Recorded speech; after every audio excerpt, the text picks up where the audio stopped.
आपली 100 days tiffin challenge ही series सुरू आहे आणि आजची तिसरी टिफिन बॉक्स रेसिपी मी शेअर करत आहे. असं मी म्हणणार नाही की करायला अगदी सोपी आहे. थोडा वेळ लागतो, पण थोडी तयारी करून घेतली तर सकाळच्या घाईमध्ये जर तुम्ही याला टिफिनमध्ये देत असाल, तर अगदी 15 ते 20 मिनिटात हे तयार होतं.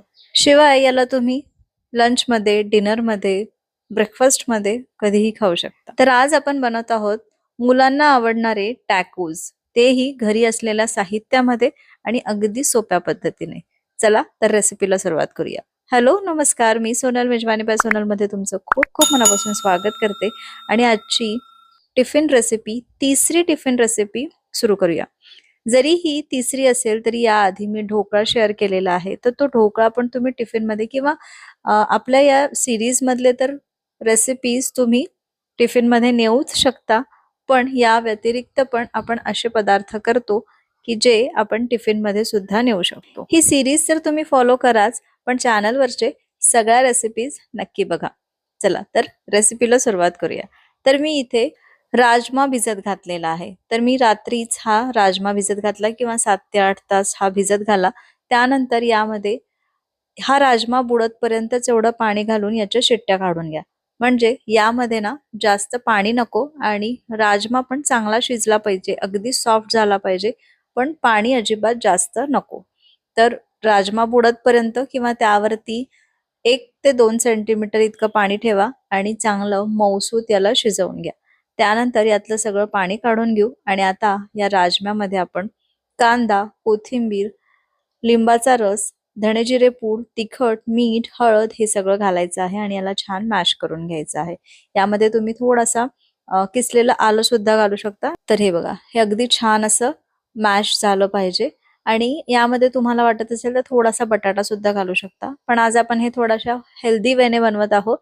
तर आपण इथे फक्त राजमा घातला आहे. राजमाच्या ऐवजी तुम्ही छोले पण घेऊ शकता, चणे पण घेऊ शकता, म्हणजे प्रोटीन रिच हा नाश्ता किंवा हा टिफिन तयार होईल. याचे थोडे मोठे मोठे गोळे तयार करायचे आणि बाजूला ठेवायचं किंवा असंच बाजूला ठेवलं तरी चालतं. त्यानंतर आता एक छानसं डिप तयार करू. त्यासाठी मी मिक्सरच्या पॉटमध्ये थोडं पनीर घेतलेलं आहे. तर 100 ग्राम 50 ग्राम इतकं पनीर असेल. त्यानंतर त्यामध्ये थोडासा तळलेला लसूण घालायचा आहे. तर 7-8 पाकळ्या मी इथे लसूण घातलं. मीठ घालायचं आहे, थोडं तिखट घातलं आणि थोडं दही घालून याला छान मिक्स करून घेतलंय, म्हणजे ब्लेंड करून घेतलेलं आहे. तर दही आपण सुरुवातीला नाही घालायचं. जर सुरुवातीला दही घातलं तर आपलं हे जे डिप आहे ते थोडंसं पातळ होऊ शकतं. तर आपल्याला हे पातळ डिप नको, छान असं घट्ट असं किंवा मेयोनीज कसं असतं अगदी त्या पद्धतीचं पाहिजे. जर तुम्ही रेडीमेड मेयोनीज वापरत असाल तर तेही चालेल. पण आज आपण सगळंच घरी बनवणार आहोत. तर हे बघा, मी थोडंसं दही घालून एकदाच फिरवलं आणि बाकीचं हाताने याला छान मॅश करून घेत आहे किंवा तुम्ही हातानेच मॅश करून घेऊ शकता. दही घालायचं नाही मिक्सरमध्ये, असंही करू शकता. कारण दही मिक्सरमध्ये घातल्यानंतर ती चटणी किंवा हे मेयोनीज पातळ होऊ शकतं. तर आता मेयोनीज आपलं तयार झालेलं आहे. होममेड मेयोनीज तयार झालेला आहे. आता यामध्ये आपण जे कांदा लागणार आहे तो तयार करून घेऊ. तर मी कांदा असा छान बारीक बारीक स्लाइस करून घेतला आणि यामध्ये थोडंसं तिखट, मीठ आणि लिंबाचा रस घातलेला आहे आणि छान मिक्स करून घेतलं. तर आता आपल्या या टॅकोज बनवायचे सगळे जिन्नस तयार झालेले आहे. आता आपण टॅकोज बनवायला घेऊ आणि हो, चपाती पण मी तयार करून घेतलेली आहे. नेहमी आपण फुलके करतो किंवा चपाती नेहमीची करतो तशीच करायची आहे. अगदी काही त्याच्यामध्ये डिफरन्स नाही. तर आता हा जो आपण राजमाचा गोळा तयार करून घेतला होता, हे जे मॅश केलेलं तयार करून घेतलं, त्याचा छोटा एक गोळा तयार करून घेतला. खूप छोटा नाही करायचा, छान मोठा करायचा.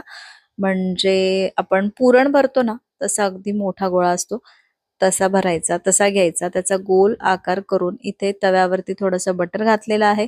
तो गोळा ठेवायचा. त्यानंतर वरून आपली नेहमीची जी चपाती आपण तयार करतो ती ठेवायची आणि याला छान या पद्धतीने प्रेस करायचं. म्हणजे या पूर्ण चपातीला हे पूर्ण सारण लागलं पाहिजे. तर हे बघा या पद्धतीने आणि बटर घाला. बटरची चव छान लागते किंवा किंवा नाही वापरायचं असेल तर तुम्ही तूप पण घालू शकता. पण तेल अवॉइड करा. टेस्ट तेवढी खास लागत नाही. तर हे बघा, आता दुसऱ्या बाजूनी पण मस्त मी छान असं कडक भाजून घेणार आहे. टॅकोज म्हणजे काय, तर थोडेसे कडक आणि असे फोल्ड झालेले, त्याच्यामध्ये खूप सारे खूप सारं स्टफिंग वगैरे असतं. तर तसंच आपण अगदी घरच्या घरी मुलांना देऊ शकतो आणि हे पदार्थ आहे ना अतिशय मुलांना आवडतात. तर जे आपण डिप तयार करून घेतलं होतं ते पण यावरती लावू. जो कांदा तयार करून घेतलेला आहे मीठ वगैरे घालून तो यावरती ठेवू आणि जस्ट याला फोल्ड करू आणि दोन्हीकडून आहे ना थोडंसं खरपूस भाजूया म्हणजे छान असे क्रिस्पी हे होईल. आणि लगेचच प्लेटमध्ये काढायचं नाही. काढल्यानंतर याला छान जाळीवर ठेवायचं म्हणजे हे छान जास्त वेळपर्यंत कडक राहतं आणि ते मुलांना खायला अतिशय मजा येते. तर आजची रेसिपी अगदी सोपी आहे आणि अशाच सोप्या, नवीन, मजेशीर रेसिपीज बघण्यासाठी चॅनलला नक्की सबस्क्राईब करा. तर आजची रेसिपी तुम्हाला कशी वाटली मला कमेंट करून नक्की सांगा. तुम्ही टिफिनमध्ये ही बनवणार आहात का हेही सांगा आणि जसे मी आज राजमा वापरला तर याऐवजी तुम्ही दुसरं काही पदार्थ वापरून हे करणार आहात का हे पण मला कमेंट करून नक्की सांगा. आणि आज मी राजमा वापरलेला आहे. तुमच्याकडे अजून काही ऑप्शन्स असतील तर तुम्ही मला नक्की कमेंट करून सांगा. मी नक्की त्या पद्धतीने पण करून बघण्याचा प्रयत्न करेल. तर चला, रेसिपी आवडली असेल तर एक लाईक करा. पुन्हा भेटते अशाच एका मस्त रेसिपी सोबत. तोपर्यंत बाय बाय.